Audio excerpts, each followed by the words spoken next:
Attention, attention. The live broadcast you have tuned into is a pre-recorded episode of the Dudes and Beer podcast.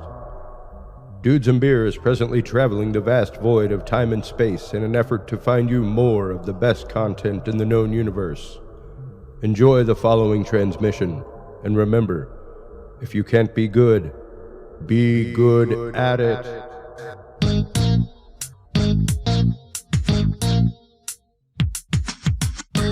Grab your beverages and turn up your interweb. Solving the world's problems 12 ounces at a time. It's Dudes and Beer.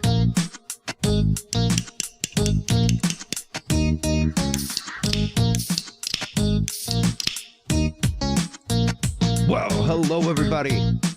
Welcome to episode 336 of the Dudes and Beer podcast. Chris Jordan here, coming to you in a pre-recorded fashion for the first time in I don't know how long, because I'm actively on the road working. How about that, everybody? There are miracles in the world, and I am experiencing one right now on the road. So let's thank the good universe that is happening. And the people are getting back to road work. Shows are starting to happen again. Do what's right for you. Do what's right for your family. People, take care of each other. Take care of the whole world around you. That's all you have. Yes, the answer is I am smoking a pipe right now. I would like to thank my good friend Jeremiah Rouse for this beautiful pipe. It has been fantastic. I've been loving it, and I've decided that I'm going to start loving it on air. Just because I enjoy it that much. So, welcome everybody. Our guest today will be Mike Turber. We will be talking about, and granted, Mike has been on the show numerous times. Mike is our go-to correspondent. We will definitely be having him on come the beginning of October for October 1 for our episode revolving around that we do every year to remind people that, yes, we did have the greatest mass shooting in the country in Las Vegas, and people just seem to have forgotten about that. And there's all kinds of horrible things still going on over there surrounding that. So we will be getting into that with him in October. Mike Turber is, of course, the founder and moving force, the force majeure behind 5x5 News. He broke quite a bit of the Las Vegas shooting news that came out. He was the guy that went out and rode the elevators up to the floor and said, like, look, hey, man, if you can push an elevator button, you can get up there. This, quote, secret elevator ain't so secret. Getting in ain't that hard. You don't have to have, like, a hard badge to do it. Just walk in like you own the place. And it's been interesting to have him as part of this. When the Naruto run was going to happen at Area 51, we joined with him. There were so many things that Mike Turber has brought to this show. It has been absolutely amazing. It's been fantastic to have him as a correspondent, and I thoroughly look forward to having him as a correspondent and guest for Curious Realm, to cover all these stories as they happen. Now, when we come back from break, folks, because we're going to break real quick. We always do at the top of the hour, talking to our first guest. When we come back, trigger warning. And believe me, when Curious Realm happens, we'll just have a trigger warning built into the intro. But trigger warning, folks, some of the information that you hear doesn't mean that facts should not be considered. That just because we don't agree with them doesn't mean that we shouldn't think about them. And some of the things that we're going to be talking about tonight, especially within the movement of disclosure, especially within a lot of the UFO community, may not be popular. But it needs to be said, it needs to be considered, it highly needs to be thought about. We have to remember that with great claims comes a greater necessity for proof, comes a greater necessity for further knowledge and investigation. It means that we shouldn't just accept it on face value. We shouldn't just accept it because there are just news stories about it.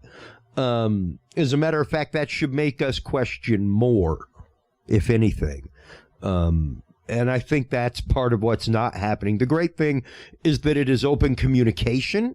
It is open minds and hearts of individuals who are in power, who may have poo-pooed this subject to begin with, as they have for decades. But that doesn't mean that just because a few people sitting in benches with name plaques in front of them and a little pointy microphone making decisions are about it and want answers, that doesn't mean that we should jump to conclusions. That doesn't mean that we should hop on bandwagons. It means that we should investigate hard. Like I say on this show all the time, no 100% of cases that happen for UFOs, ESP, crop circles, no, 95% of those are not valid. They're fake, or they're hoaxed, or they could even be explained through natural phenomenological means. You know what I mean? But it's that 5%, man. It's that 5% that, like, that's there.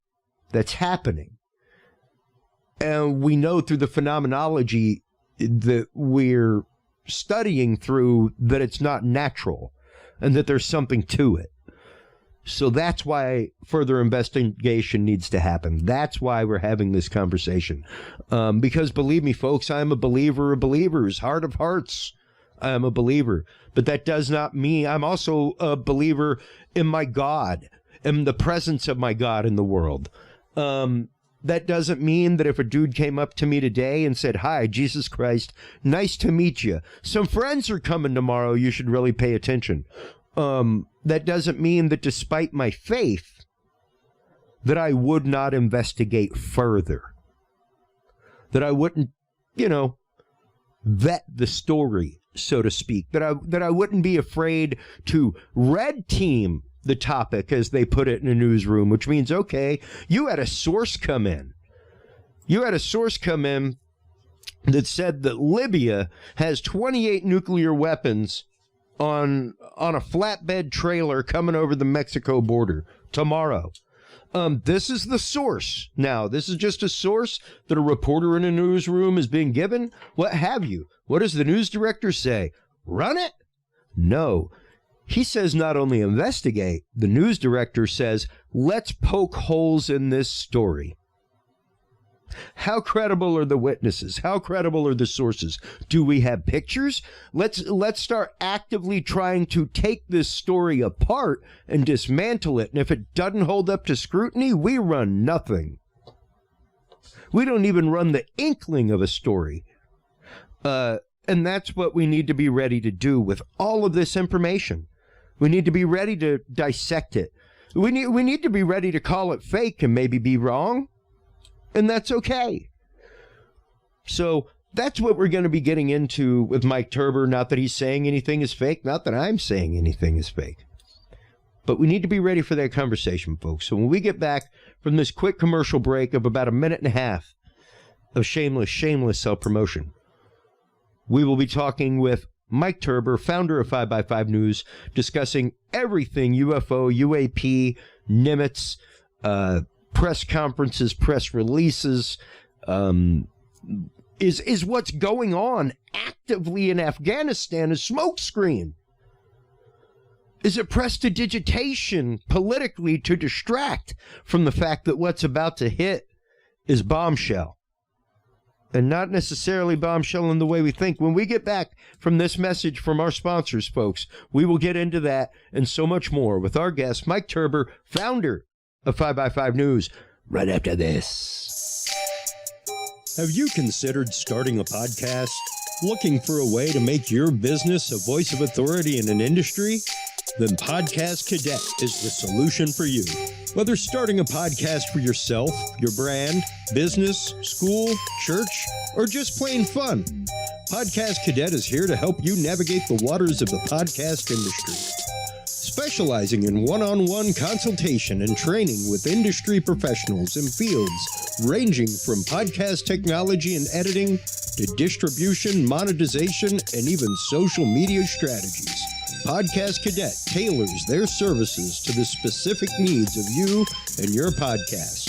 Do you already have a podcast and trying to find ways to engage and grow your audience? Sign up for your Podcast Cadet audit today and let us help you explore new and exciting ways to leverage your content and elevate your podcast brand to whole new levels.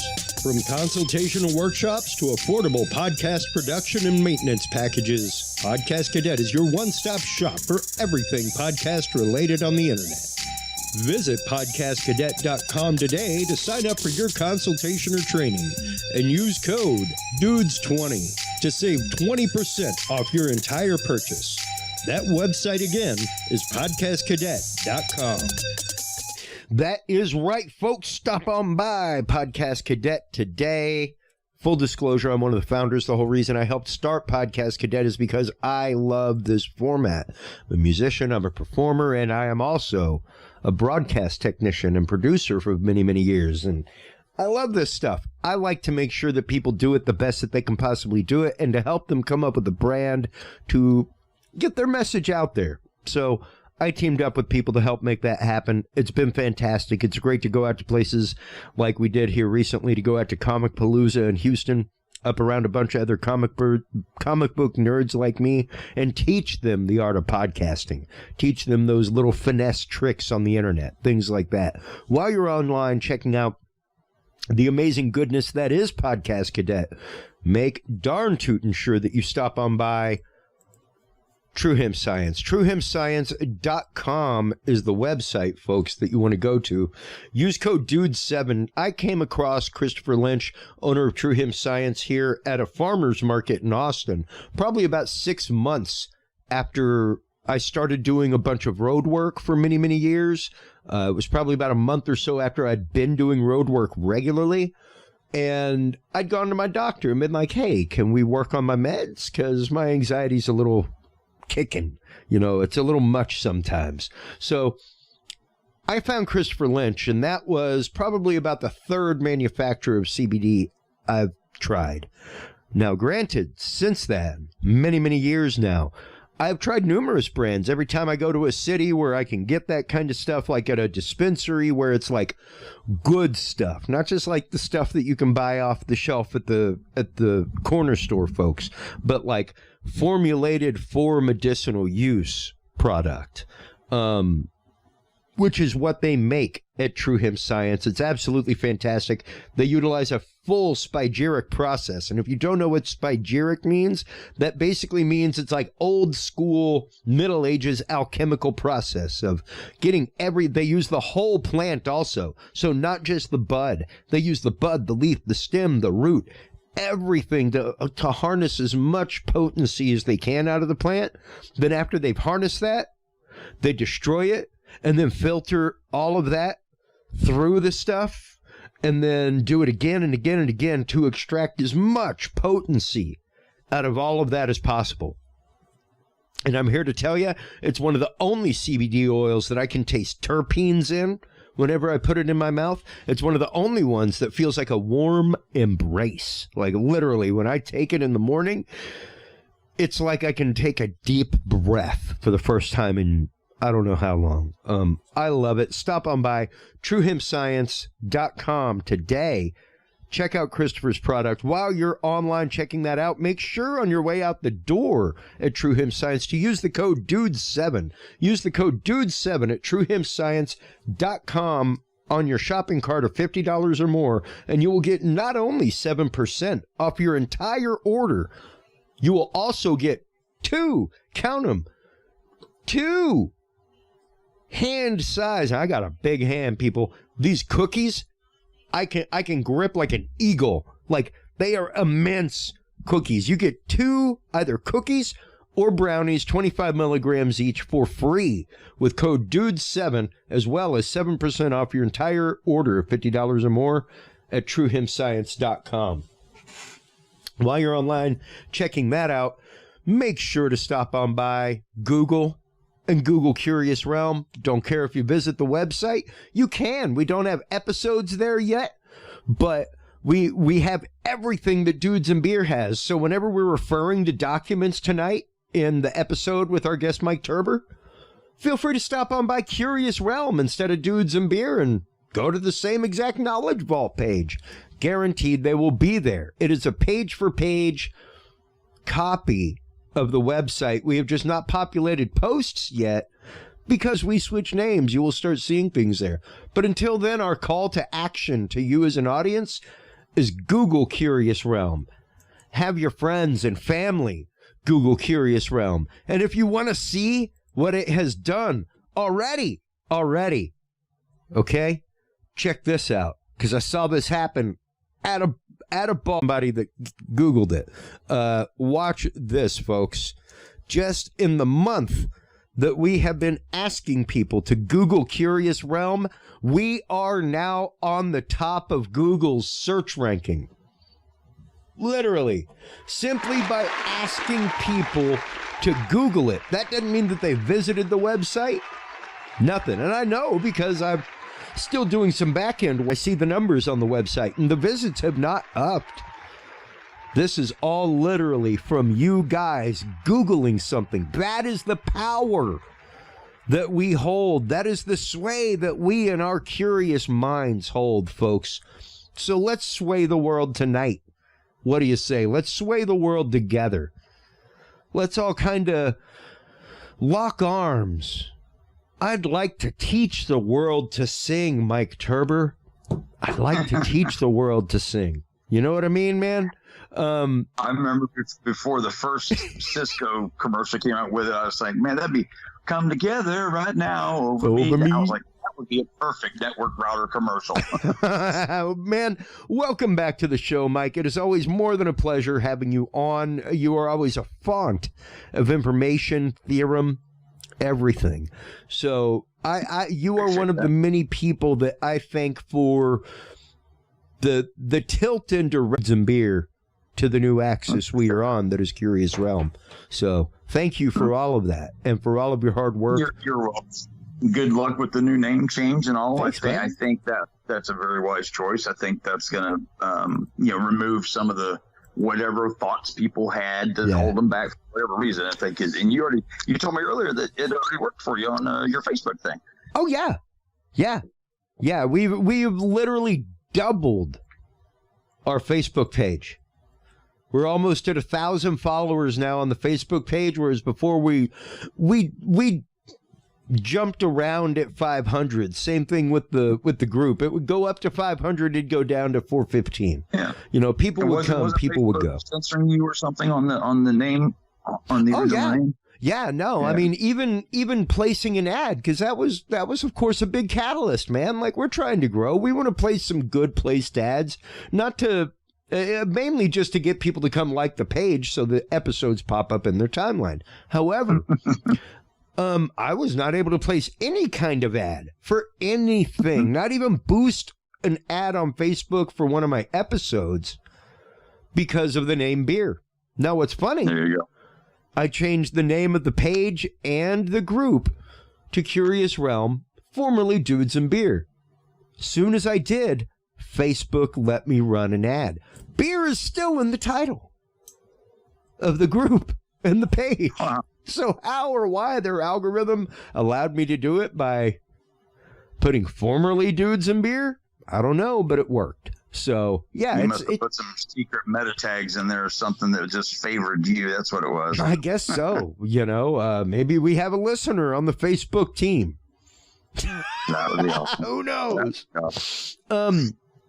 So, Mike, once again, thank you so much for your time. I know that you are busy in Florida right now taking care of all kinds of investigations for series and cases that have been reopened, things like that, with, kitty cats and, all that kind of stuff. However, let's start breaking into and cracking the nut of the UFO UAP question. I'm not going to say problem or quandary. Opened up a huge realm of conversation that a lot of people were not willing to have. And for me, that's a good thing. That's what it's about. Absolutely. I'm in full agreement with that. Even though after, you see, I was, when I was growing up and when I was in my younger teens or whatever, I was all into UFOs and all that. And then the first tattoo that I ever got is actually the Drake equation and the chart the Sagan. So it's the Sagan Drake thing that's on the disc that's on the Pioneer 10, Voyagers, and all anything solar system has that on it. So that's what's on my right shoulder. And I've had, as a debunker / skeptic / whatever term people want to put on it. I'm an investigator. That's kind of what I do now, I guess. But I look into those things, and I want so badly for these things to be real, and it's entrenched in me to make certain that what I look at or what I'm looking at is actually what I'm looking at, because I know people can do some crazy things, with all kinds of stuff, or you get tired, you think whatever it is, it doesn't make any difference. The key thing is that the person that sees whatever it is they see, you have to be respectful to that person as best you can, unless they're cramming it down your throat or something, But I think for the most part, a lot of people have a misconception on what a debunker is. We're not trying to come in and prove that you're wrong and that aliens don't exist. We're trying to prove that the object that you're looking at is what you think it is, or let you know that it might not be what you think it is. That way you're not running around telling a story that either A, is not true, or, if it is true, then by all means, you should be screaming at the top of your lungs and, hitting the networks and all of this stuff. Yeah. But everything changed December 16th of 2017 when TTSA was basically launched and Lou Elizondo got on stage and had left it added an air of credibility to this entire genre of ufology and, UFO skepticism. And, it brought us all together. We kind of everybody was like, wow, we're all in the same room again. This is kind of cool. Mm-hmm. And it's because there was a new mystery that seemed to have a lot of new evidence that just seemed irrefutable and all this other stuff, which created a huge challenge. But at the time, I was right in the middle. I mean, the Las Vegas shooting had just happened, and I was in the very first throes of it, so I didn't have time to even look at it. But then obviously that changed, and over time I started looking deeper and deeper into it, and I put out some information. I got contacted by people making documentaries and stuff, and and the rest is kind of history down the way. Yep. But it's a love-hate relationship. People love to hate me. So, and that happens, and so I understand all that. And I'm kind of brash. I'm not PC. I'm not one of those guys that goes out, all that stuff. But it is what it is. But we do have some cool stuff to let everybody know about tonight. Yeah. And that's just it, Mike. I think a lot of people sadly expect everybody to confirm their datum and their points of data, right? Rather than just considering it data and datum and not getting past. It's just how we have different religions and how even you have different people that believe different sects of science, different ways of doing things. You may go to 5 different doctors and they'll treat you 5 different ways, but they're trying to save you. It's a similar thing that I go through. And as I look at it, I look at the community as people like me, who's a skeptic. I have to see it to believe it kind of thing, to the other end of the spectrum. But then you have those in the middle that are on each borderline of I believe they came here, but I don't think they're here because he said he was seeing them every day. Yeah. Well, if we're seeing them every day, what's going on, guys? There's something wrong with our military, or we skeptic would bring up. And of course, the other side wants to, it goes back and forth. It's a debate. It gets heated at times, and but it's healthy, I guess, overall, because in the end, the more I don't want to say heated it gets, but the more intense that it gets, that just shows that the person that's probably getting intense really truly wants to find out what's going on. And that's just it. That's the difference between a fan and believer and an investigator. Yep. Excuse me. Just developed the hiccups. But it's more the fact that the onus falls on us to research to look at this, to see what happens, and to be willing to be wrong. You got to be willing to be wrong. I've been wrong many times in this investigation. In most investigations that I've been in, I start off with a hypothesis in reverse, which is, to basically try to prove your point is the correct point. What I do is I say, I think it may be this. Let me see. But I had some advanced knowledge too, because keep in mind, I did hear the comms way back in 2005, but I didn't pay attention to them. I didn't know really what they were until I saw the Dave Beatty thing, and I was like, okay. So yeah, that event really happened. But as I moved forward, I was like, you know what, that's kind of irrelevant to anything that's going on now. So let's really expand this. So I jumped in with, both feet and went across the country. I've been to many bases. I've been to many contractors. I've been to Lockheed Skunk Works. I've been to Raytheon. I've been to Martin, different facilities. I'm literally 500 feet from one. Actually right now. I'm right down the road from another one here in Lakeland. But as time progressed in my investigation, I started finding things that I felt like I was going to be the only one that would find them because of the route I started taking. I didn't go the full FOIA route the entire time. I figured, let me just get in the trenches, ask people questions, and call them. Just get them on the phone and just let them know what's going on. Because I feel comfortable with that. But, that was my approach, and that did gather some information that was pretty interesting. And now I'm at a point where I'm verifying information through the FOIA process. And I put in a FOIA on August 1st. They received it August 2nd. It was approved on August 10th. And I got my first data on August 17th. How's that for a whirlwind? That is a pretty decent turnaround for government work, man. That's impressive. I'm actively waiting on some DVDs to be delivered that I sent you the screen, the picture of the actual FOIA request. This particular FOIA came out for a specific reason, and I will get into that. And what that was trying to do some explanation as to a lot of these people that were at the Nimitz encounter event, or we'll say the Nimitz event. I believe them. I believe the pilots.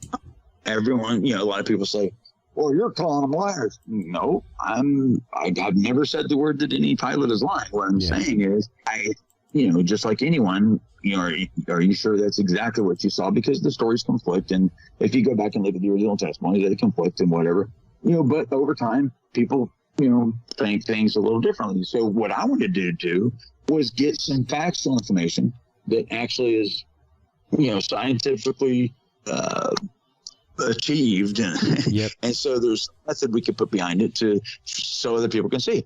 But one of the things that kept gnawing at me was that Kevin Day stated that the event started happening on November 10th and that they ended on November 16th. And those dates kind of stuck out with me because I had already heard those dates before.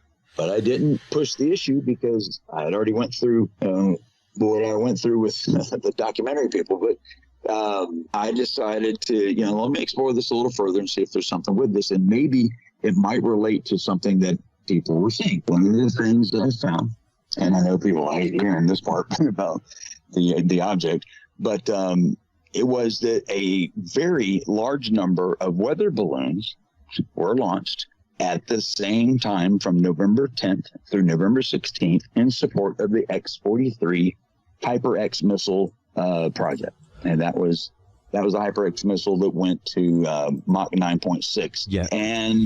But I was looking at that and it's like, well, obviously none of these sightings could be a balloon. It just doesn't really match, other than possibly what Fravor saw, as it came up towards him or whatever. But other than that, the other sightings just didn't make sense. And keep in mind, Kevin Day said that the object would seem to fall from space, come down to a certain altitude, they would regroup, and then start moving at about 100 knots, at about 28,000 feet to the south. and eventually they would either disappear over Guadalupe. But occasionally some would go down to the ocean surface at like 50 feet. So, and he said they were in groups of about 5.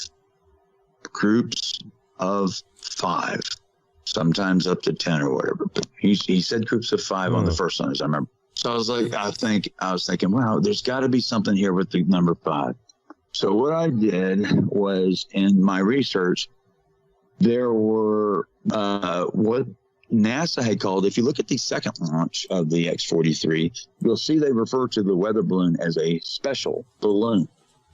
And I have found out that special balloon does have some rather unique characteristics that allows it to go up extremely high, not burst, and come back down, acquire a new altitude, level out, and fly at that altitude.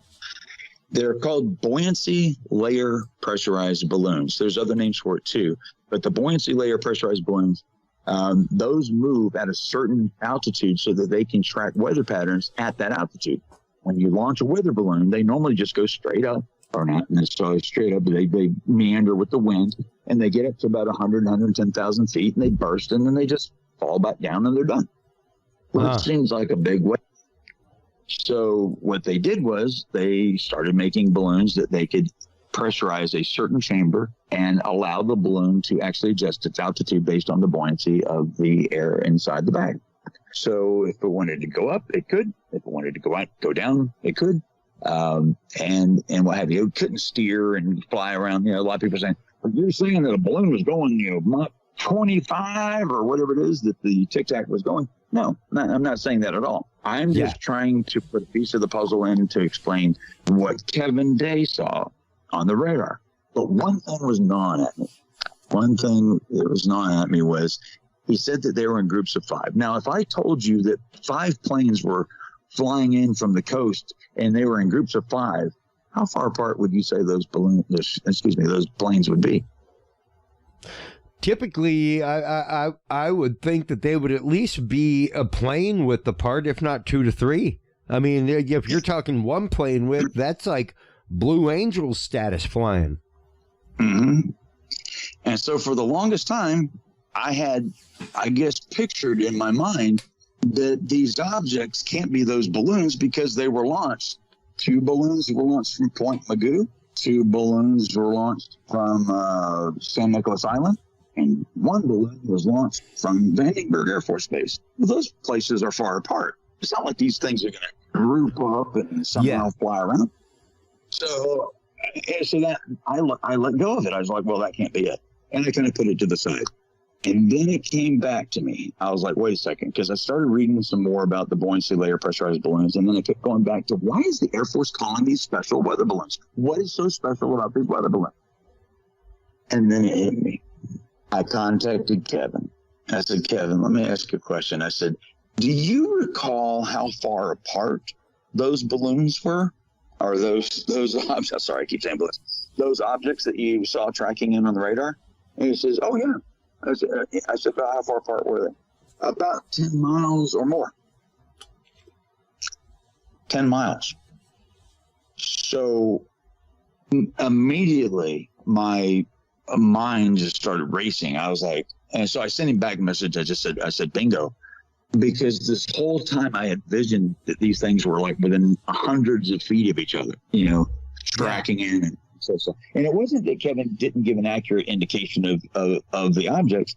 It's just that on the screen, on a radar screen, they probably do look really close together. And he wasn't thinking that, someone is going to interpret this as them being hundreds of feet away from each other. I better clarify that they were over 10 miles apart. And so that was the bell and whistle that I needed to hear to push the FOIA request, because I was holding off on it going, I don't really have enough on this one. But I did have some contacts at NASA that were working with me a little bit, but a lot of the stuff was 17 years old, and they weren't, there wasn't much they can do.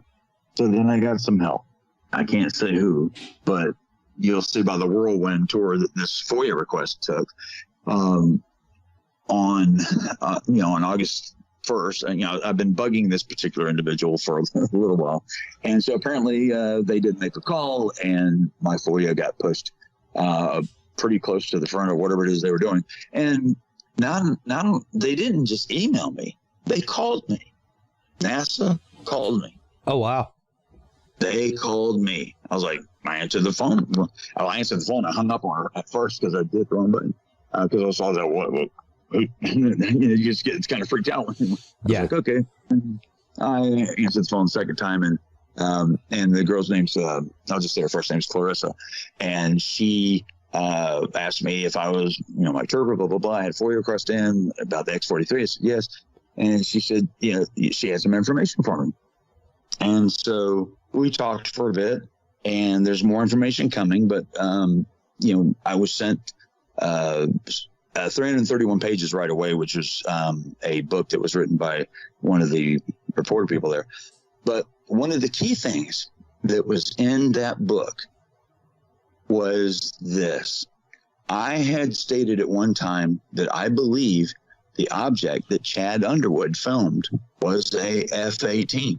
And the reason why I stated that was because I took imagery from the app flare that Dave Fouch had created of a plane banking to the left. Next thing you know, it looked just like the same image of the flare that I had on the Tic-Tac. I fuzzed it out, pushed it out like it was far away, and they matched. And I was like, wow. That was an F-18 that he filmed from X number of miles away. But I can't say for 100% sure it was, but it kind of looked like it. But I had a problem because the F-18s are accounted for. The Navy knows where their planes are, right? Yep. Okay. Well, come to find out that those days from November 10th to November 16th, that there was other aircraft in there that day. The B-52, it was, flying the X-43 out. But the chase planes were F-18s. NASA has their own F-18s.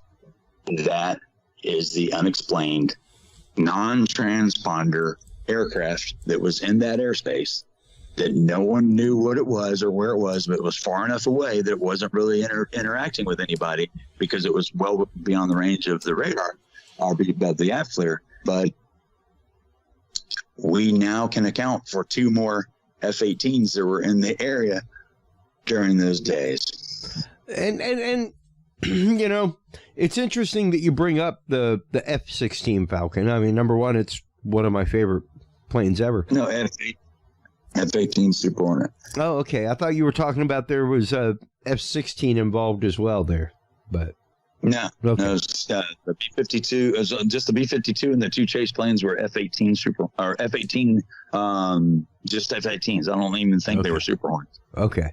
Well, I mean, let's start getting into, I guess, some of the facts of the case on the Nimitz. Like you said, Kevin Day, he was there, but the data that he's talking about is not what's there, right? That's not what they're claiming anyway, is that they were that far apart. Well, what Kevin was telling me was that when I was asking him the objects that you were tracking coming in, I guess just the way we all visualize it, the way Dave Beatty even put it in the graphics, it kind of seemed that way. But I don't even think Dave Beatty showed the Tic-Tacs flying in a pattern. Anyway, back to you. What was your actual question on that? I'm sorry. Oh, no. I was just going to go into the practicalities of the story from the Nimitz, from the accounts on the Nimitz, and even of the famed pilot cockpit video. Things not the gunnery camera video, folks, but the pilot cockpit video of these things. Because like you were saying, you just try to give out data. You just try to look at data. If you're wrong, you're wrong. Cool, whatever. I was looking. Were you, or were you just accepting? Because your job is to investigate, and investigate dispassionately. Right. And data. yeah. It's kind of like going into a lab and finagling things to make sure your result is to your expectation. Mm-hmm. Instead of just letting it happen and seeing if it meets the previous expectation, you know.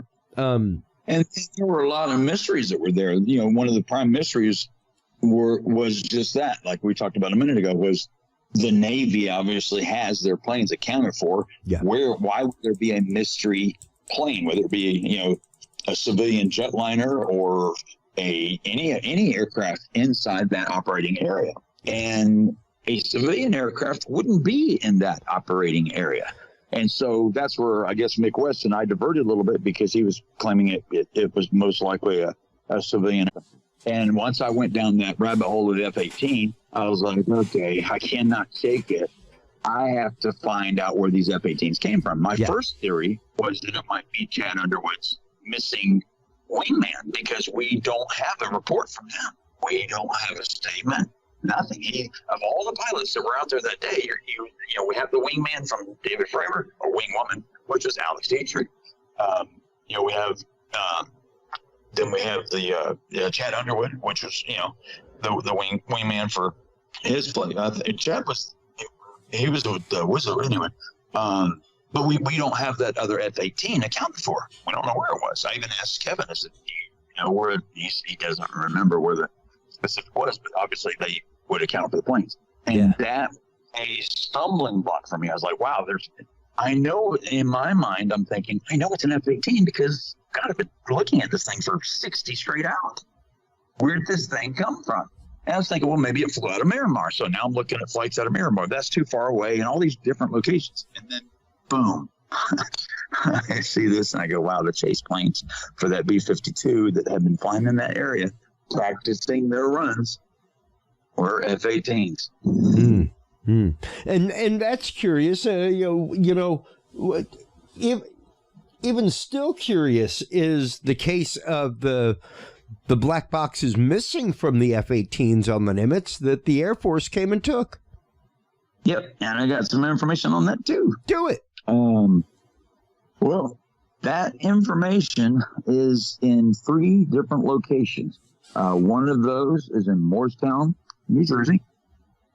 The other is at Wright-Pat Air Force Base, Wright-Patterson Air Force Base.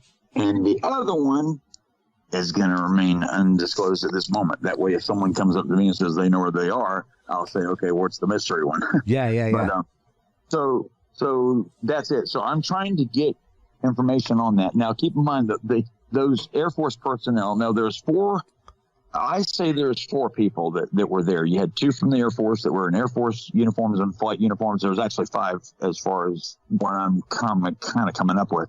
But this is all hypothetical. This is still speculative. I don't have data on this, hard data, other than what the testimony of the people that saw them were. So you have 2 from the Air Force, and you have 2 that were contractors that came on board to monitor some testing of some new equipment that was being tested. Now, I did verify that equipment was being tested, and I did verify that they were using DRFM technology at that time. And that will account for quite a bit of what you see on the East Coast. Mercury Systems is the company that makes that. Anyone that's listening to this can look that up. And they sold that equipment to them just before the events on the East Coast started happening. A different company was manufacturing the DRFM technology that was used on the West Coast. Now, I was told that they don't use DRFM technology on ourselves. Oh. Come to find out and verify. This is something I verified. They do. They used it during the Red Team events.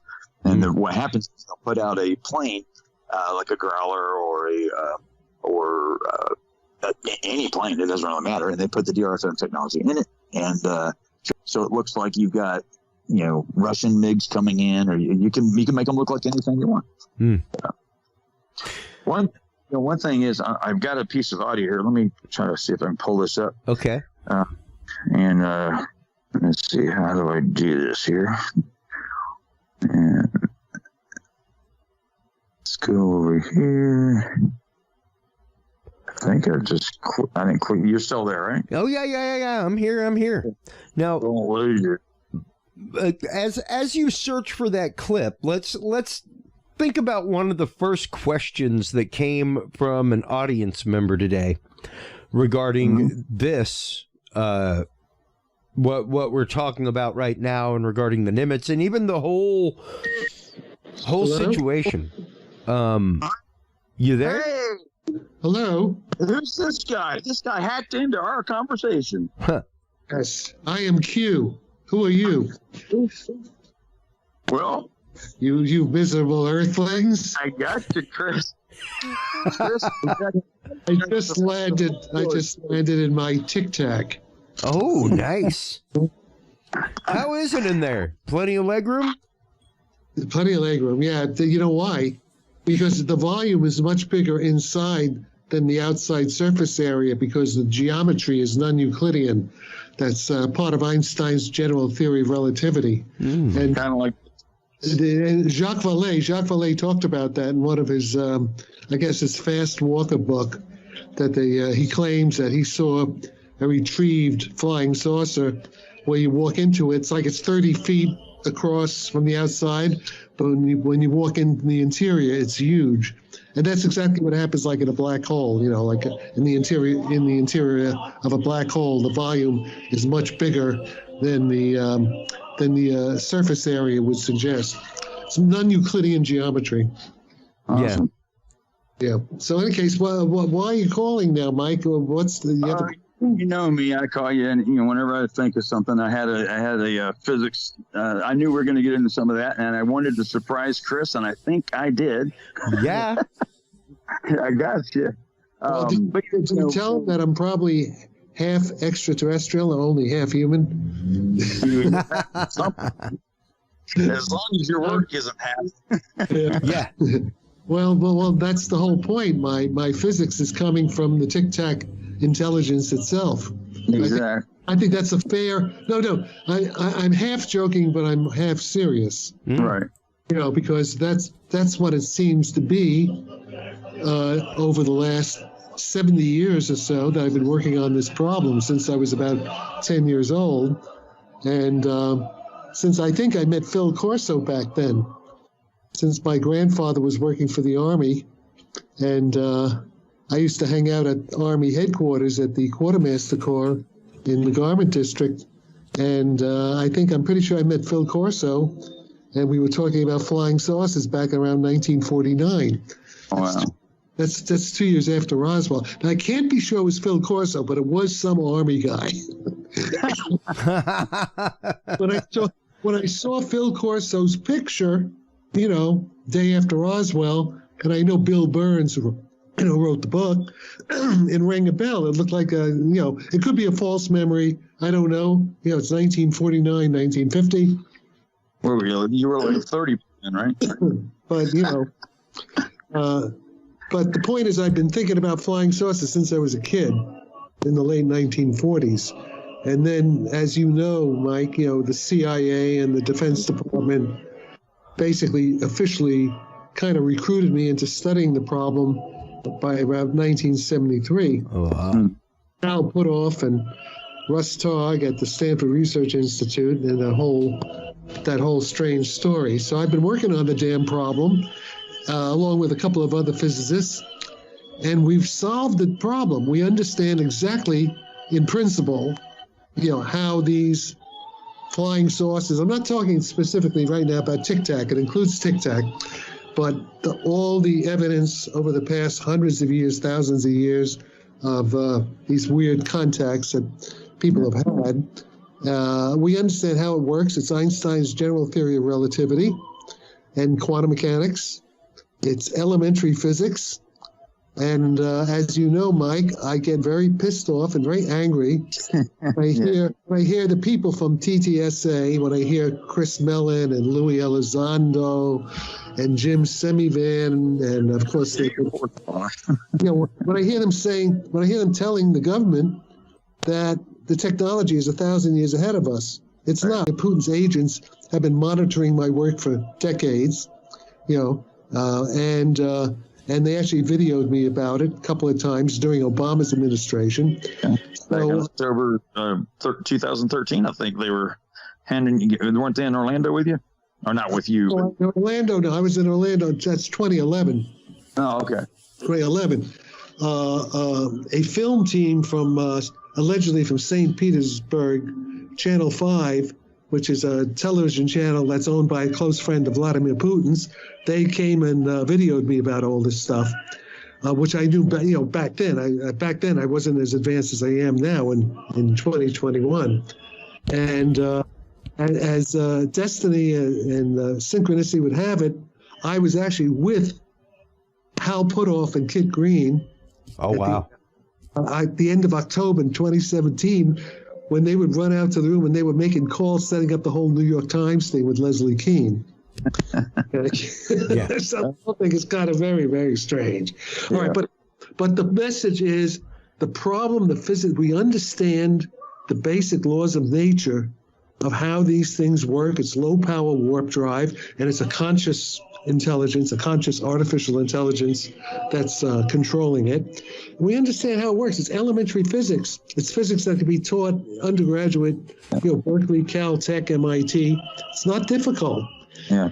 And so one of the Jack helped me out on early on because my knowledge of this, I've got a basic rudimentary understanding of physics, but when it came down to some things, I was an idiot. And over the last year and a half or so, however long we've been talking to each other, I've started grasping some of the finer concepts and what have you, and it's starting to make sense. One of the things that people say is the G forces, they couldn't stand that. Well, there's no G's inside that craft at all. They don't experience it. Right. That's warp drive. That's what warp drive, and that's what general relativity, Einstein's theory from 1916. It basically predicts all that. It's pretty elementary stuff to physicists. And you're a fan of the alcubiere warp drive, right? Well, the alcubiere warp drive, yeah. It's just a toy model. It's a simple model, right. The basic idea. Yeah, but it's elementary physics. Yeah, we understand. The real stuff is a lot more complicated than the alcubiere. It's just theoretical physicists, we make what are called toy models. We try to simplify the problem to get to the essence. And so it's, the alcubiere warp drive.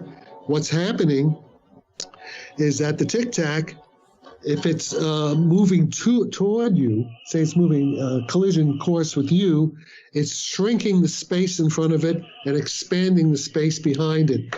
Right. But it's doing it with small amounts of energy. See, that's the trick. That's the problem. That's the problem I solved. That's the problem, basically, that the Central Intelligence Agency guys and the Defense Department guys back in 1973 were asking me to work on. Because back then, wasn't the math that it would take virtually all of the energy in the universe to accelerate? Right, exactly. Yeah.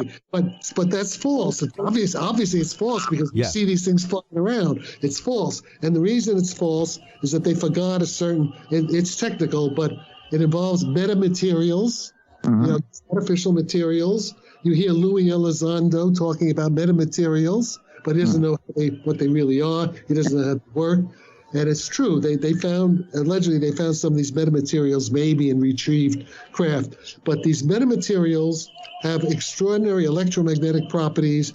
They have what are called resonances. When you pump the metamaterial with electromagnetic energy, when you add electromagnetic energy to the metamaterial, it can resonate. And what it does, it amplifies the coupling of that electromagnetic field to the gravity field. So you're able to generate a very strong gravity field with a small amount of electromagnetic energy density. That's basically what's going on.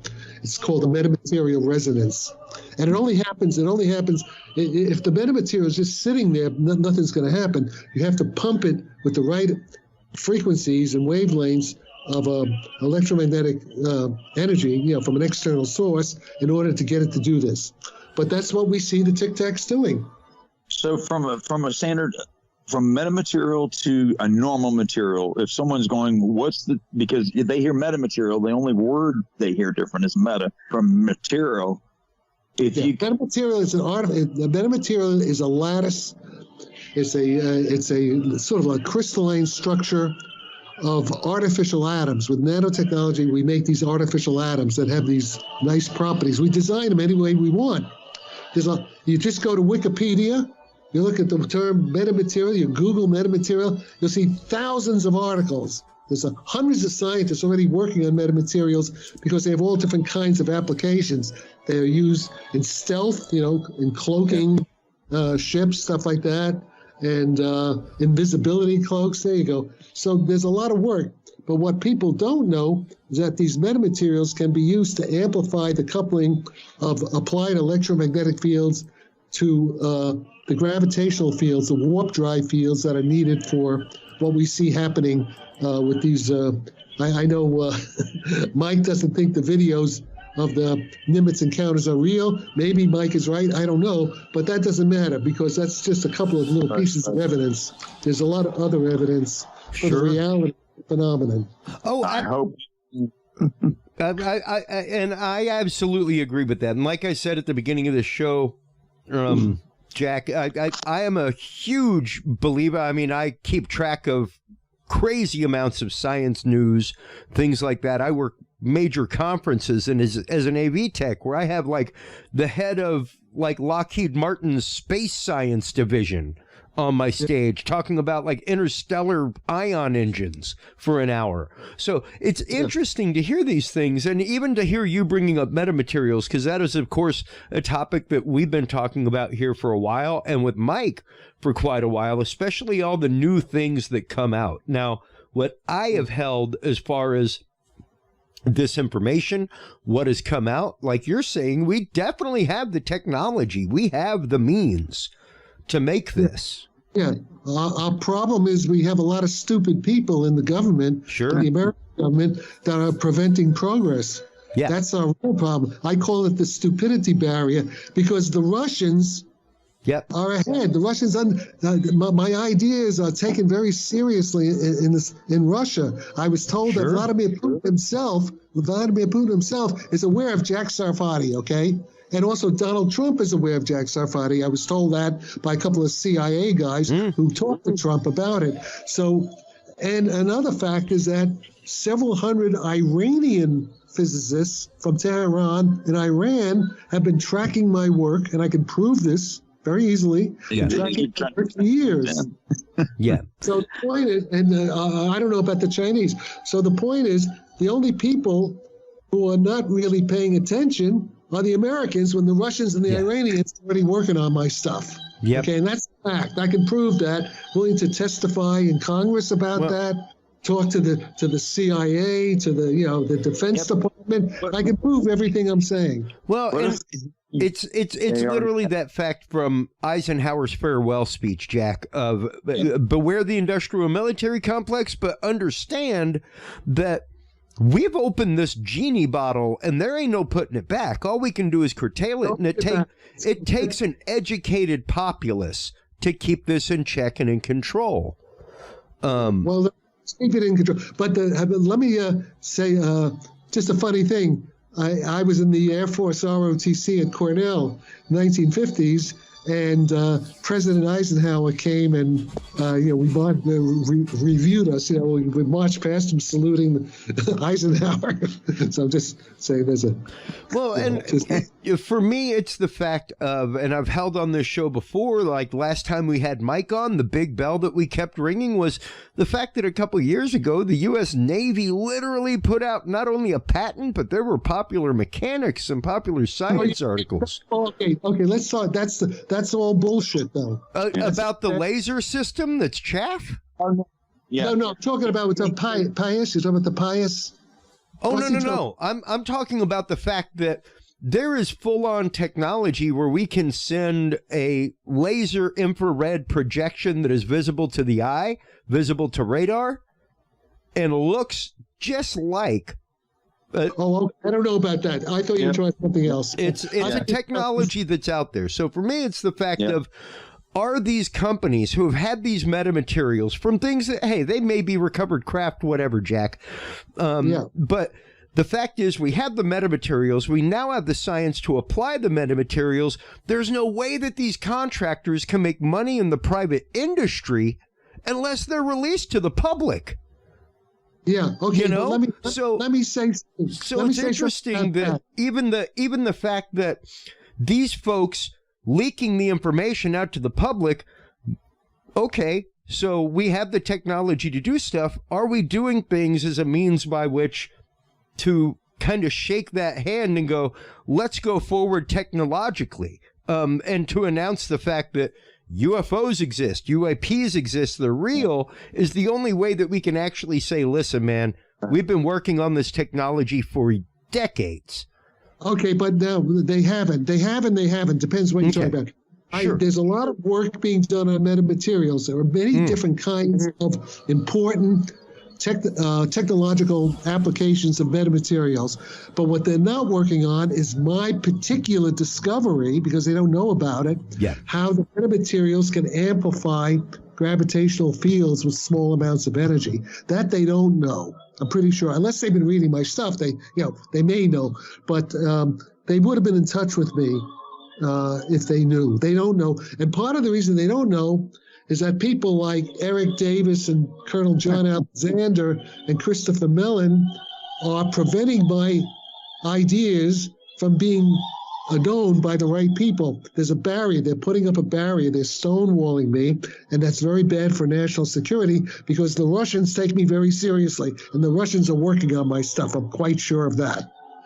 So there's a political problem, you guys. So, Jack, the metamaterials, that would require the entire surface of the craft to be made out of that, correct? Yes. It's a fuselage. It's all a metamaterial fuselage. Yes. Okay. And that'll help protect it as it's. We know it's not moving, and the space is coming towards it or being pushed away from it. It doesn't. Yeah, the flying saucers in warp drive, they don't move through space the way jet planes move space. Right. What they're doing, they're just floating. They're controlling the curvature of space with small amounts of energy. That's what Einstein's field equation is all about.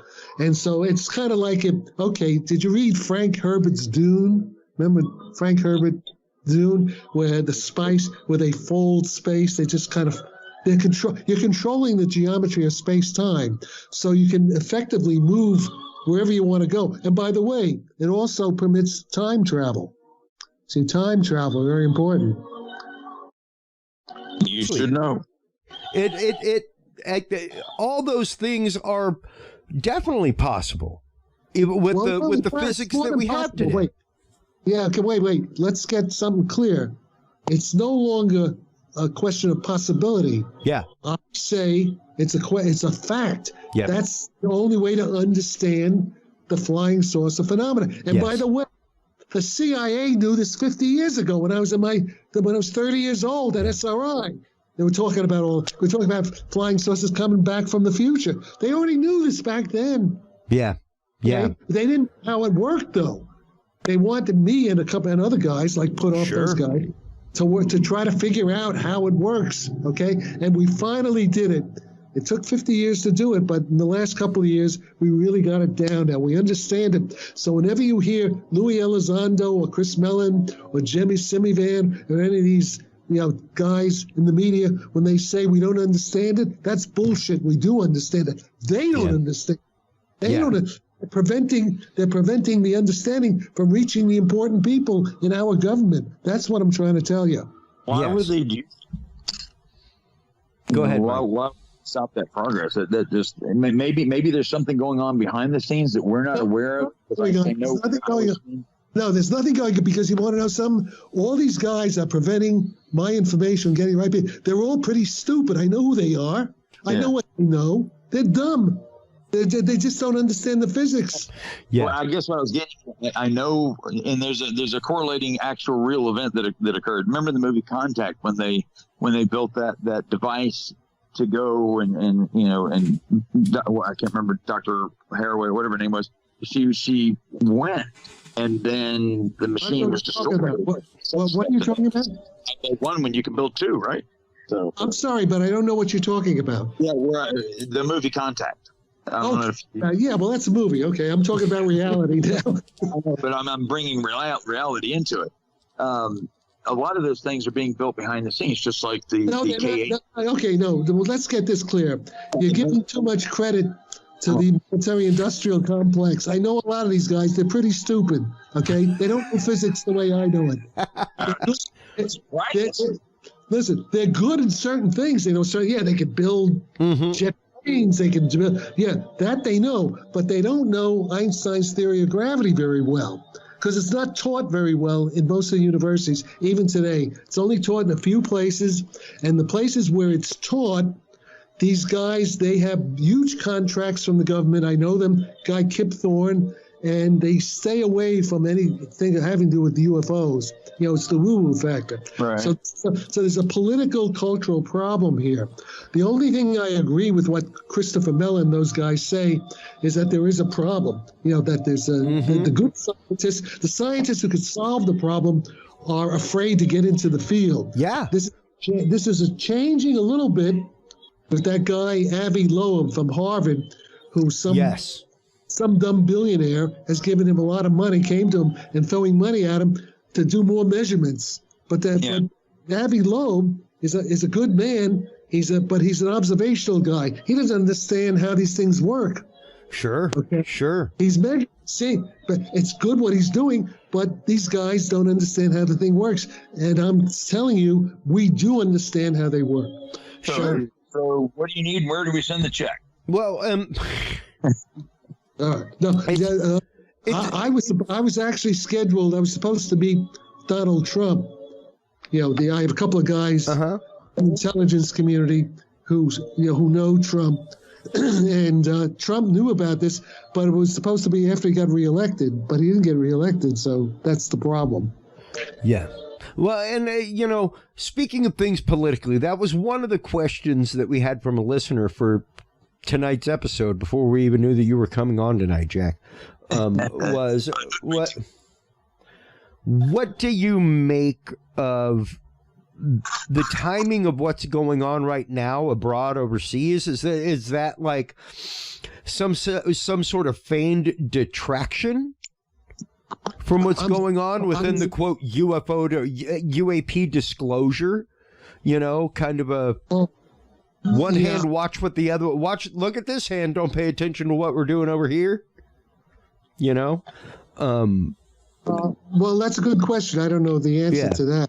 I mean, right now we're kind of in a perfect storm. The COVID and Afghanistan, and I don't want to get too much into politics here because that'll be distracting. But we're in a dangerous situation. No, and that's just it. And that's that's been one of my things. Just after my years of work in media, things like that. When I started, number one, it kind of felt funky to me whenever Lou Elizondo came out with this thing and said, like, I held clearances for this program and I put this video out. And then he went out and joined up to the Stars Academy and still maintained clearances. Not only maintained clearances, but actively got new funding for a new program, despite the fact that he put out footage that wasn't cleared for media release. Okay, this guy. Let me say something about that. Sure. The intelligence community is not homogeneous. No, absolutely not. They're fighting with each other. Yeah. I happen to know. You should really talk to Ron Pandolfi, who was a CIA guy, PhD scientist. I've known him for quite a while. And Ron says that the whole TTSA, that he calls them loons and crooks. That they're scamming the government. Now, I don't know, because I know Hal Puthoff. Hal Puthoff, I don't think is Hal Puthoff, I think is a straight guy, but I don't know people around him. But I do know this, that John Alexander, who all these guys are close to Bob Bigelow in Las Vegas, George Knapp, Jacques Vallée. They're all part of the same claque. And they basically don't like me anymore because I'm sort of exposing problems in their physics, what they're trying to sell the government. Yeah. But if you want to know more about that, you should really interview Ron Pandolfi sometime. Okay. He has to say, he's on the inside, Yeah.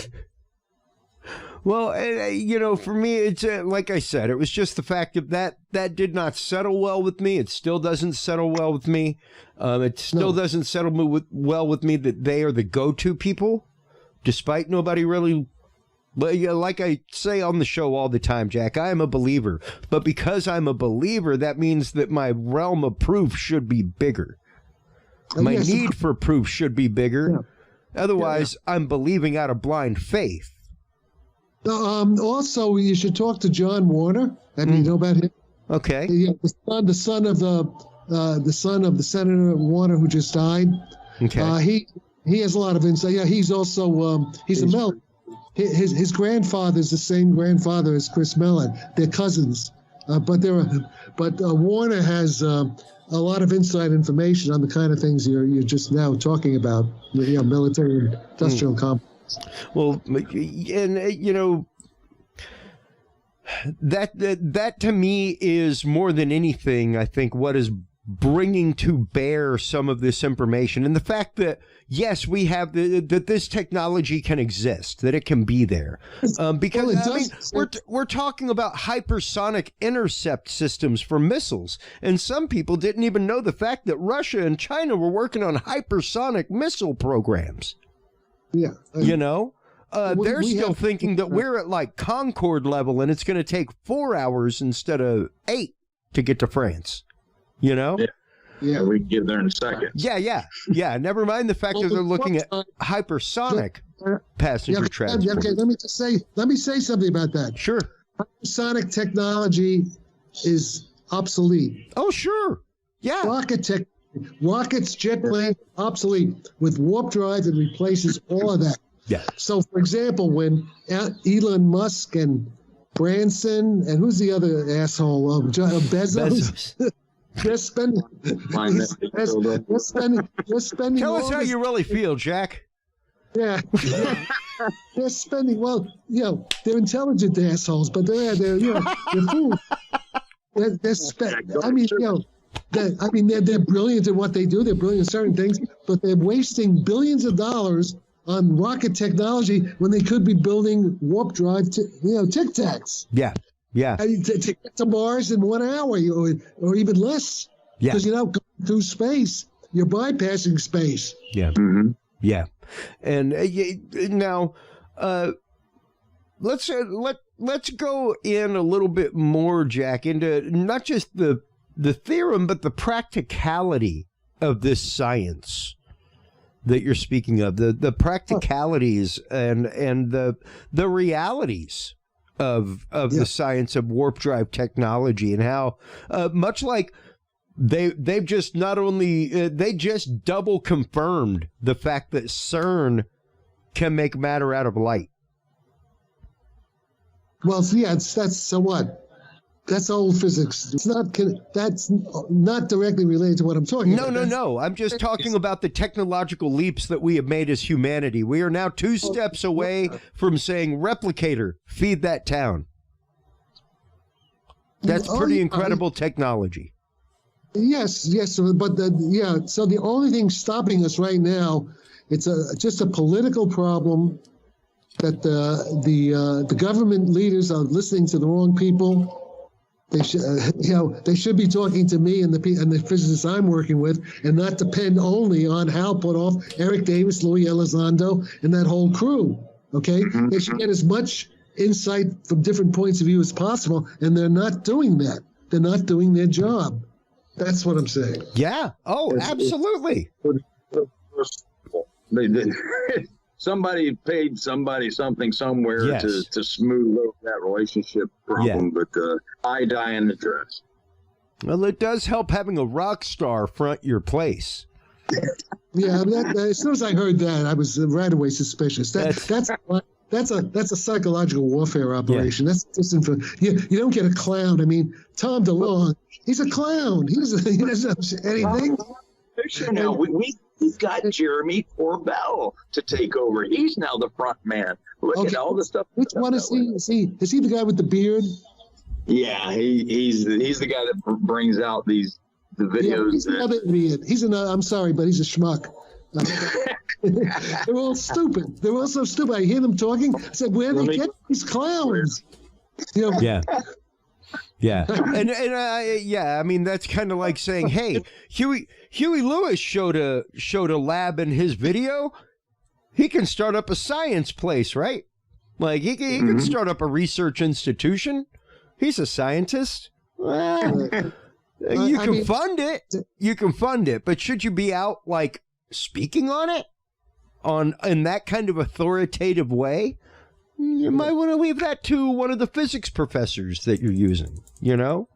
Have a large very soon, and that problem is going to be that with if the information that I already have plus the information that's coming, that will definitively decide as to if we can prove irrefutably that at least one or two or maybe all three of those videos are not what they kind of made us think that they were. Yeah. And I'm not taking away UFO, I'm not trying to attack UFOlogy or anything like that. These three videos were touted around, and then we were told they showed extraordinary things, which I looked at the videos, and at first, I thought so too, because I was being told that. But under further review and scientific principle methods and applies everything else, not so much. Yeah. And that made me curious, and it made me mad. Let me say something about that. I think there's this guy, Randolph Stone.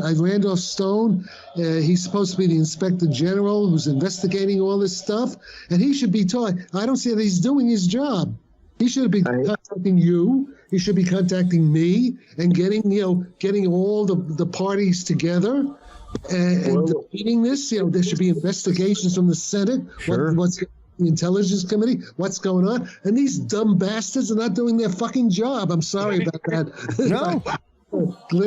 But it gets me very angry. Absolutely. Okay. Absolutely. And that's something. Go ahead, Mike. Someone listened.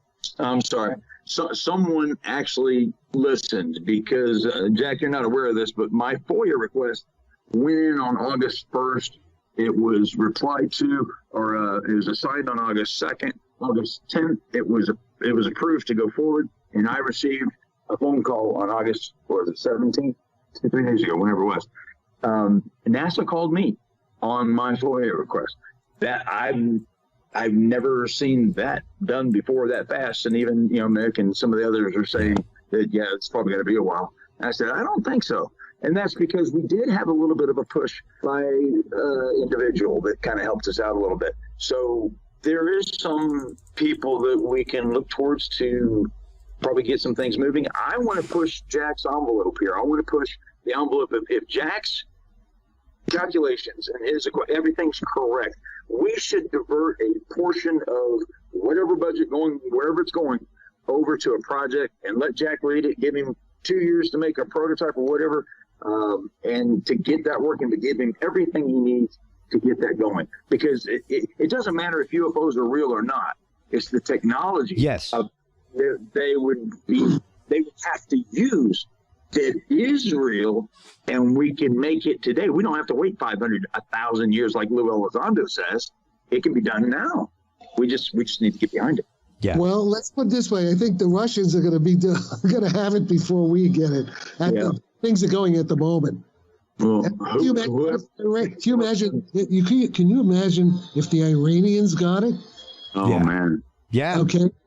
But I'll tell you, there's at least 300 to 400 Iranian scientists who are tracking my work, and I can prove that. All you have to do is go on to LinkedIn. I show you I have premium, and you can see I have 6,500 people in my network. Several hundred of them are from Iran, and they're from from the physics departments in Iran, engineers, stuff like that. And I know guys in the CIA who said, that they know this, but nothing's happening. It's like it's crazy. Yeah, and so I'm not saying that there aren't a bunch of stupid people working in our government, because let's be clear, the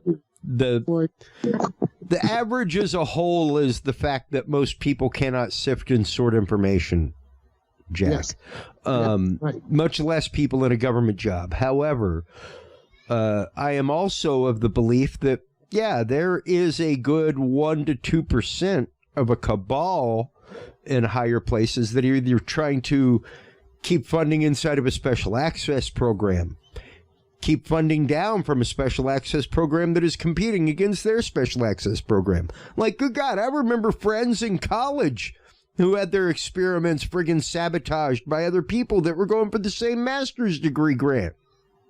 Yeah, but this is for all of humanity. This would be monumentally, this should be handled entirely different. I know Russia, in actuality, I think China is a little bit further along than you may think, Jack. But as far as the countries being able to bring it to market, so to speak, let's just pretend it's a product. We're trying to get it out to the market. Yeah, the United States is the only one that can take it from beginning to end without incorporating any technology from anyone else. Neither China or Russia can do that. They have to get or steal the information and the technology through espionage and various other things. And that's one of the areas I worked in a long time ago, because that's what they did. Yeah, of course. And by the way, so, Ron Pandolfi was working on that back in the 90s. About Chinese espionage. Mm-hmm. There was even an article in the New York Times about that. This about 25 years ago. Yeah, and I've been over there 20, maybe 30 times. And I remember the first time I went there, I was nervous as hell. I did not know what was going to happen. But, everything worked out. But going there and meeting with the factories, having my own products built there, and watching some of the progressions with the students and how they bring the students over to the United States. They train here or wherever they go. And some of the they have great universities in China, don't get me wrong. But the implementation of some of the technology back, say, just 10, 15 years ago was no way that they could do this. But now, look at what they've done recently. Yeah, sure. They have done some incredible things. I mean, their first attempt to go to Mars, they got it. They nailed it. Yeah. We have you for a few more minutes here, guys. So before we go, Jack, let's kind of focus on where do you think, because of course this is all quote disclosure, like I said, I think really my thing is enemies have this technology. Enemies are working on this technology. The only way that we're going to be able to A, explain anything when it happens, or B, stop it, and people go, whoa, how the heck you stop that, is to let people know that we have the technology somehow, some way, period.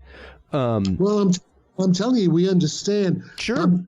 I'm telling you, we understand the basic physics, how it works. Yes. Okay. That's the first step. Okay. Now that we understand it, we can easily develop the technology given enough resources. Yeah. We don't have resources. And the math and the science is there. Now it's the engineering. It's the engineering. That is my exact question, Jack, for you, is that what do you see coming around the corner next as far as announcement on this news front? Like, if you were writing, let's just say, if you were writing the press releases for the lab that was working on this product that's going out, and you've got the technology, what would your next press release be?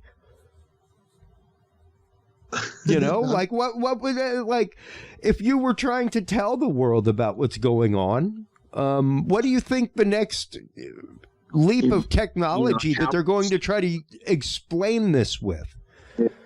Because, like I said, they're going to have to explain how this works, how it's happening, period. Who's they? If you're talking about Louis Elizondo, I think he's mean government or something like that. Then I don't understand anything.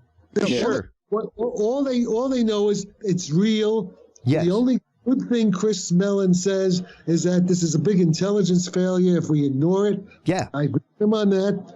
But they're depending on the wrong experts. They have the wrong physicists advising them, okay? Yeah. And until they talk to me, I'm sorry, that doesn't sound, egotistical, but until they talk to Jack Sarfatti, they're not going to know anything. Not going to win. But in the meantime, the Russians know I know. Yeah. Prove that. Chris, here's an answer for you on your question. I think I kind of have an idea where you're going.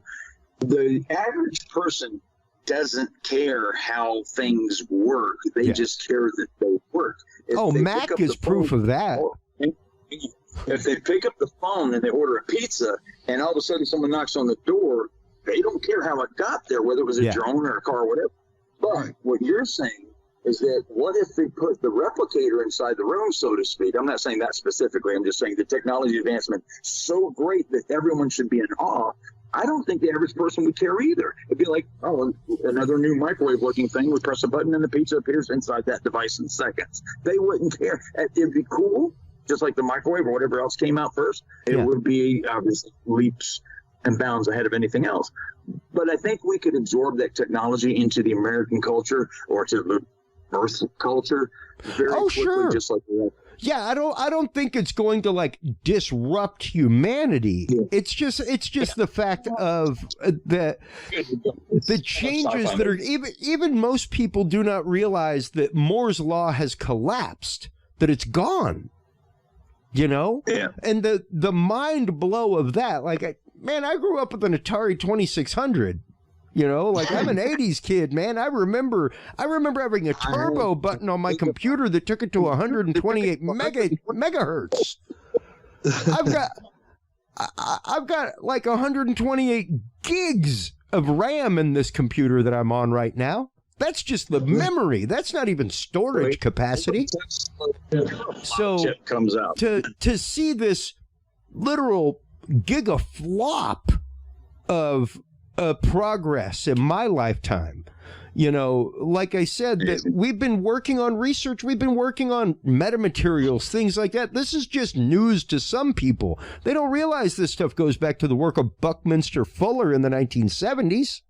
That's right. Yes, it does. Yeah. You know, they don't realize that we were folding carbon nanotubes with people like Buckminster Fuller back then. Yeah, the geodesic dome is a kind of metamaterial lens. Yeah. Yeah.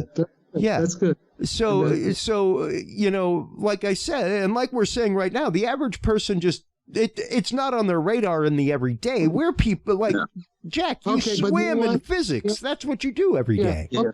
Okay, the average person isn't really important right now. They're important. Who's important are the people in the Pentagon, intelligence agencies. Yeah. Okay, this guy Randolph Stone in the Inspector General's office in the Pentagon. I mean, he should be talking to Jack Sarfatti and finding out. He should be talking to the people I'm working with. By the way, I am working with an international group in Italy, France, and UK, including one physicist worked many years with the Ministry of Defense. You know, and I'm supposed to be meeting in Rome with the Italian Air Force to talk about this stuff. If I get there in November, depending on whether we could travel or not.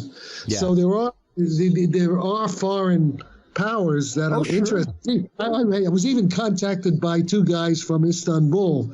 One is the CEO of a large industrial corporation, and they want to do something. So it's out there. It's in the air.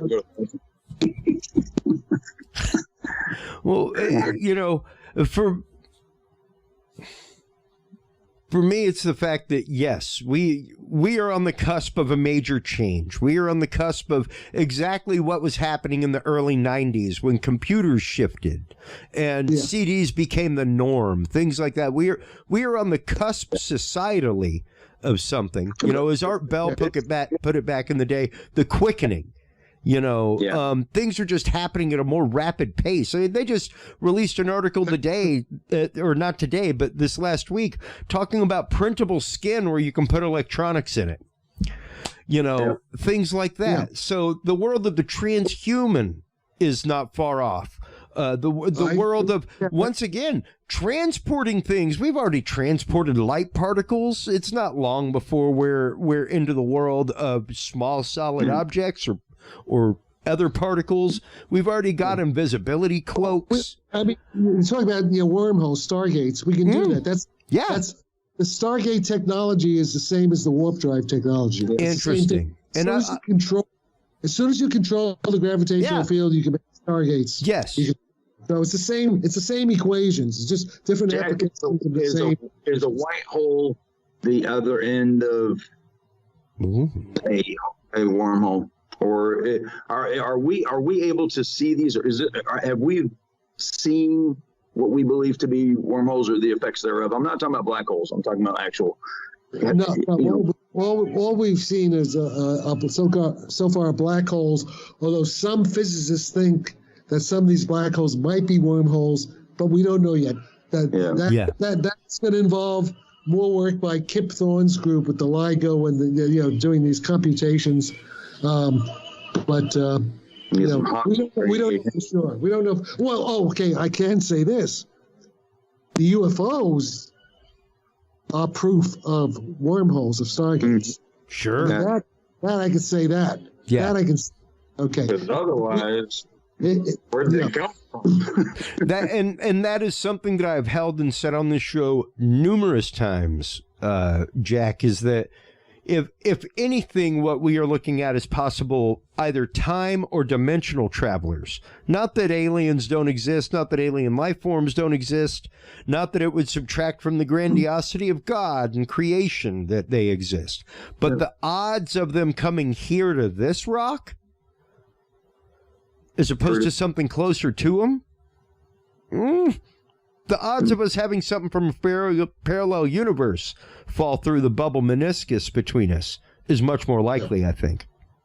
I don't think people can have a good concept of how big space is. Yeah. It's very difficult to convey that to someone. And I've done it on a much smaller scale just by doing, the sun, the moon, planets, and what have you. Okay, that's true. That's all true. But with the kind of stuff I'm talking about, we've shrunk the universe. Yeah. Wait, hey, honey, I just shrunk the universe. With You're talking sending Cassini to Saturn within like a few days, or less than that. Hours, minutes.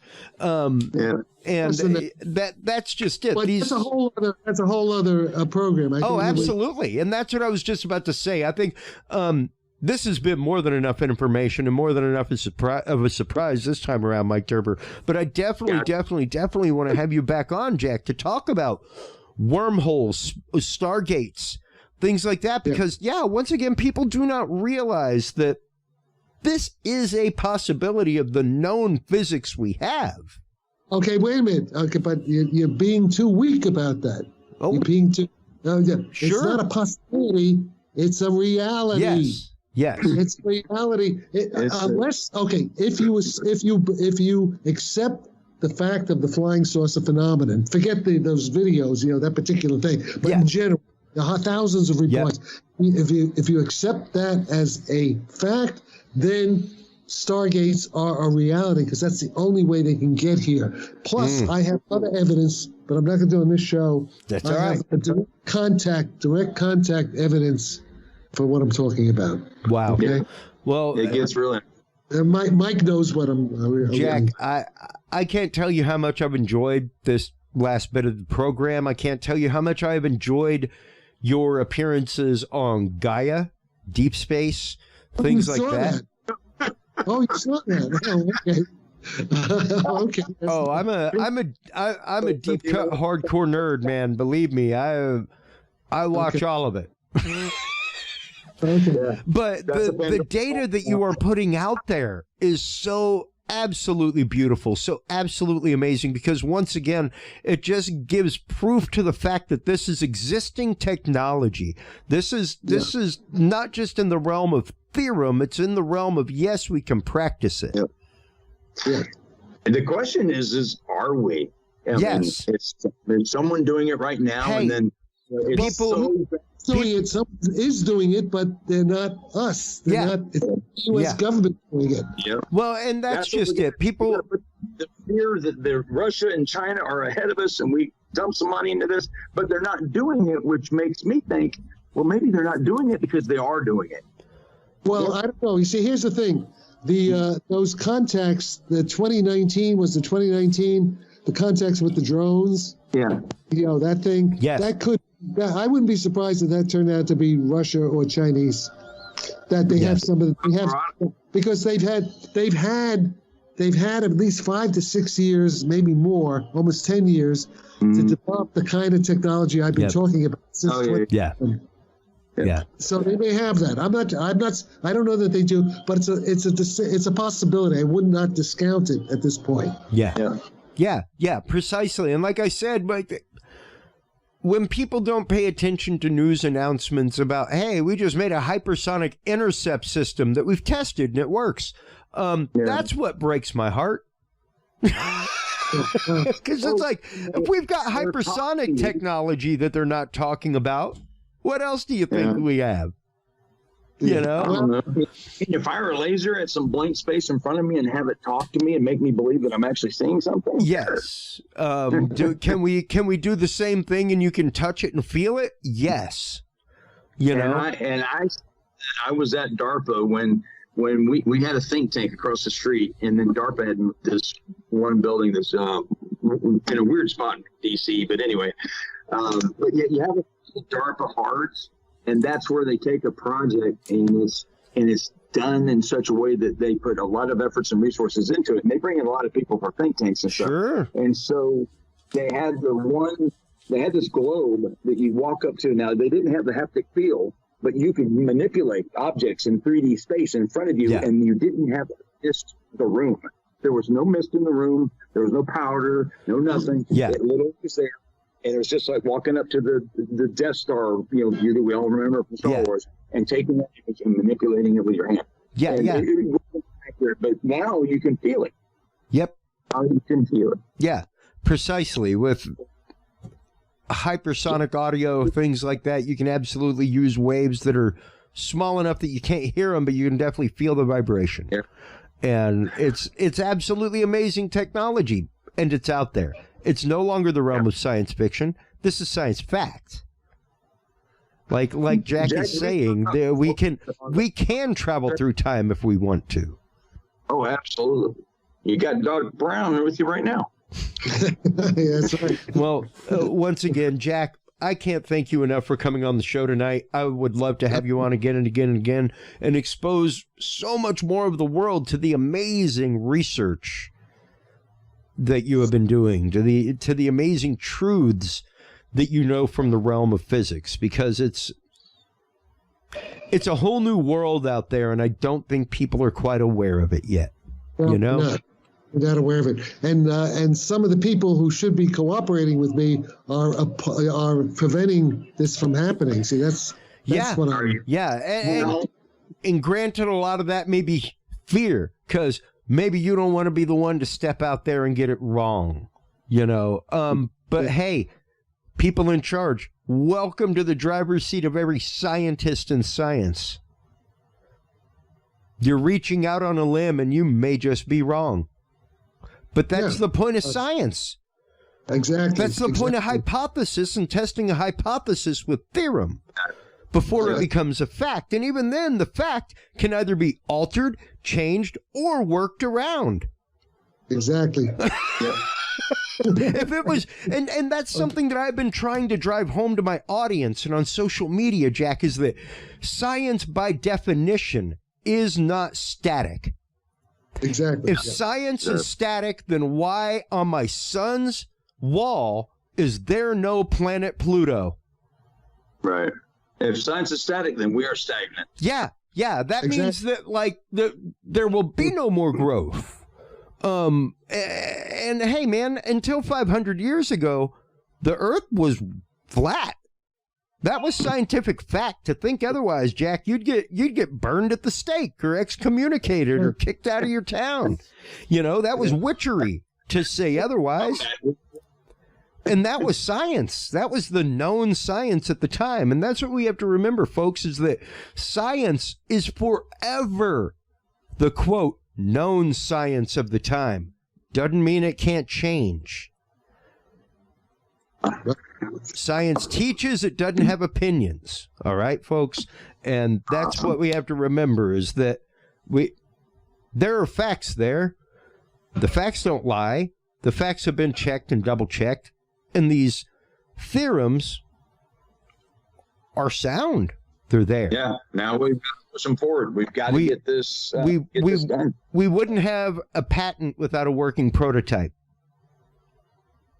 Well, unless you're Sal Patterson. Who knows what he's got. So, Jack. Gibberish ever, but maybe he wrote the patents and the patents were gibberish, and maybe he actually has it. That would be really cool. I seriously doubt it. Are you talking about Pius now? What are you talking about? Well, just talking about technology that exists, like people not understanding that the alcubiere-white warp drive is a thing. It's there. The patent exists. We'll see if that flying saucers operate by the alcubiere. Well, the alcubiere is just a watered down version.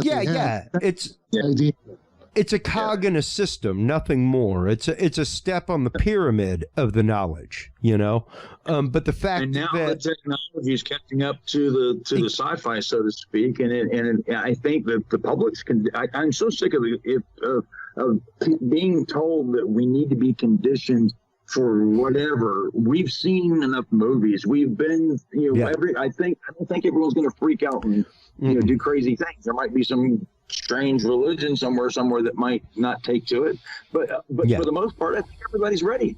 Yeah. Oh yeah, we've been ready for a long time. Well, we create the technology ourselves. Either way, I think we're ready. Yeah. Well, Jack, once again, thank you so much for your time this evening. I greatly appreciate it. You have an open invite. Anytime you want to say something, make an announcement, promote, whatever, don't be afraid to give a shout. Get in touch with me by email. Get in touch with me by email so we can... Oh, absolutely. We, if I'm not mistaken, we are already connected on LinkedIn, and I will definitely get with you. I'll send both each other's information so you have it. And all right, good. Michael, thank you so much as always. If y'all can... Excuse me, sir? How big is your audience, do you think, roughly? Into the numerous thousands. Okay. So yeah, I mean, we get some great response on our episodes, and we have some great conversation from our audience and side conversations on social media, things like that. So this is episode 36, Jack, and name change is coming here. I thought it already happened, but that's going to be a big help. Coming in December, it's going to be incredible. So yeah, 336, Jack. Gentlemen, thank you so much for your time today. We are going to close out this episode. Jack, do you have anything to promote? Any books, appearances, lectures? No, not right now. Not right now. Okay. No, I'm not. No. Well, as that comes around, I do have books, but just go on. I have a lot of videos. Okay. Well, people just all they do is Google my name. Yep. Go on YouTube and Vimeo. They'll find all kinds of stuff. Great. Well, thank you so much once again for your time. Mike, time for shameless self-promotion. Go for it.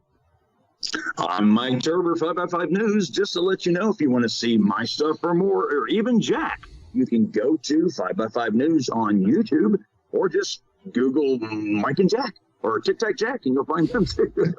I coined the phrase Tic-Tac Jack. But yeah, so I love it. You can find me. Just Google 5x5 News or my name or what have you. You'll find good, bad, ugly, and everything in between. But, that's the way life is. So that's right. Get it together.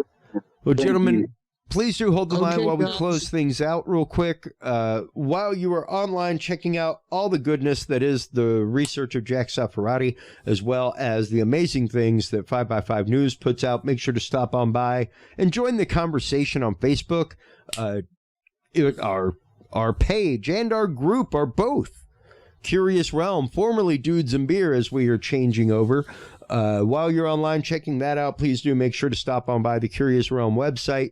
That is, once again, a page-for-page copy of Dudes and Beer, all the same information, all the same great documents that we have been talking about today, like the alcubiere-white warp drive, things like that right there in the Knowledge Vault. Until next time, everybody, take care of yourselves, take care of each other, and if you can't be good at it. We'll talk to you soon. Bye-bye. Thanks for listening to this episode of the Dudes and Beer Podcast. To listen to our audio streams or chat with us live, download the official Dudes and Beer app for Android and iDevices, available on Google Play and iTunes markets. For more episodes, content, and information, visit us online at dudesandbeer.com. You can also find our episodes on Breach.tv, iHeartRadio, Spreaker, SoundCloud, iTunes, YouTube, Stitcher, or your favorite podcast service.